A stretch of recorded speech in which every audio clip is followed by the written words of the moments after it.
What is going on, everyone? I wanted to create a very brief video here, totally off the cuff, unscripted, just sit in front of the camera and talk about the difference between a leak and a tease. I feel like this is necessary. I know a lot of you already know the difference, but we're using the wrong word. A lot of us are. And in the context of the Nvidia RTX Titan tease, this in fact was not a leak, and I invite you guys, I plead with you to use the correct word because I feel like it does what we actually saw here a disservice. What Nvidia did was tell these, it looks like it was orchestrated. Nvidia probably told these reviewers to tease the product on a specific day or within a specific time range, right? Prior to the actual embargo date, at which point we should expect to see real reviews regarding the viability of the product, whether or not you should buy it, how it stacks up to its competitors. Now, aside from the fact that I think unboxing embargoes and anything equivalent to it are completely stupid, the fact is that Nvidia did this on purpose. I mean, if this is not on purpose, then wow, I'm gonna really eat crow. But this is, I mean, you can't tell me that Linus on the WAN show and that Jay on Jay's 2 Cents did the exact same thing the exact same way and just completely randomly got it perfectly in sync. I mean, it looks like they're reading from the same script,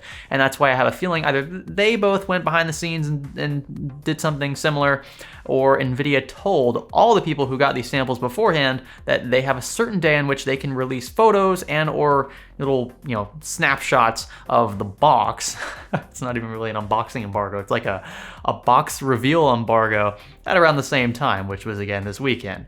So I wanted to make this video because everyone online, it seems like, or pretty much everyone, is calling this a leak, and it's not, because a leak, according to many industry standard definitions of the word, I mean, there's many definitions of the word leak, but in the context of news, right, and information, a leak implies that this was an unsolicited release of information, as in Nvidia did not intend for this information to be released to the public. The fact that the Titan X, not the Titan X, the RTX Titan even exists, but very clearly, I mean, unless everyone decided to break their embargo at the same time, this was orchestrated, which means it was not a leak, and that's why I just wanted to bring it to your attention. And whether or not a dedicated video was necessary for this, I wanted to kind of bring it up because it was just being overused and in the wrong context. So when we say it's a leak, it means Nvidia didn't intend for this to happen, but Nvidia did. So when you look at it through this lens then, right, Nvidia told everyone to release it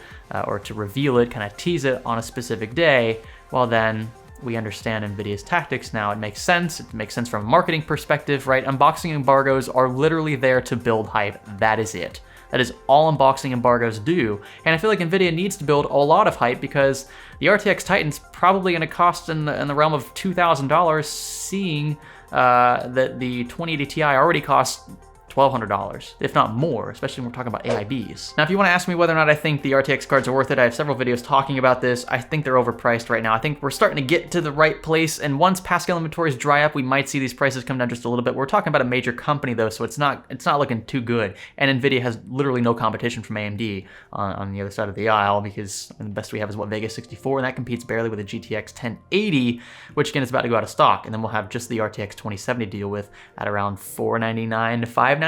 That's kind of the price range it's fallen in. Hopefully it eases toward the lower end of that number range, but we'll see. I do want to kind of close this brief, again, video out just with a few thoughts about the Titan's viability. I do think that it will be inadvertently marketed toward gamers. I mean, those Titans are never meant for gamers because you get almost equivalent performance out of the Ti counterparts, but we always have gamers buy these cards because they do want the absolute biggest and baddest, and that's why I think this card will cost around $2,000. Anything less than that, and I will be genuinely surprised. Do I think this is going to cause the other cards to drop in price? Not really. I think we'll have more of an effect on price with respect to Pascal inventories drying up than we will from the launch of the RTX Titan. If we look at historical prices, say we still have another year to go before we see any decent deals apart from like Black Friday and Christmas time and what have you, deals causing those prices to fall. So just my take on that. I've been playing around with Battlefield 5 DXR and stuff, and I've noticed that the differences aren't too substantial. The performance cuts are pretty heavy, but I expect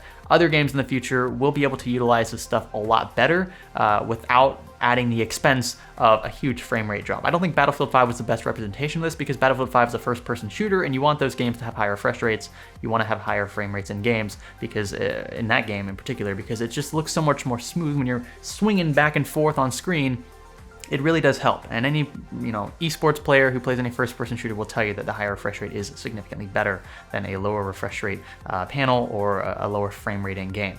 So maybe not the best game for RTX architecture to really flex its muscles, but I do have hope, right, in the technology in the future, in developers being able to utilize this technology in different games that aren't as fast-paced, at least until we start to see the toll on the frame rate start to decline. That's really what I'm looking forward to. I think we have a ways to go before that happens. But again, just kind of a recap, just a quick news story, I don't know what you want to call this, regarding what you saw. Wasn't a leak, totally intentional. It was the RTX Titan that we will see released, I'm sure, sometime soon, but it probably won't be until 2019 that you could ever possibly get your hands on one. So if you're looking for one around Christmas time, yeah, unless they just swiftly launch this thing, it usually takes a few weeks and or months to get this stuff out once we start seeing teases of it on social media, various news outlets and what have you. So stay tuned for that. I will link relevant news articles down below if you're curious about what we expect the Titan will feature.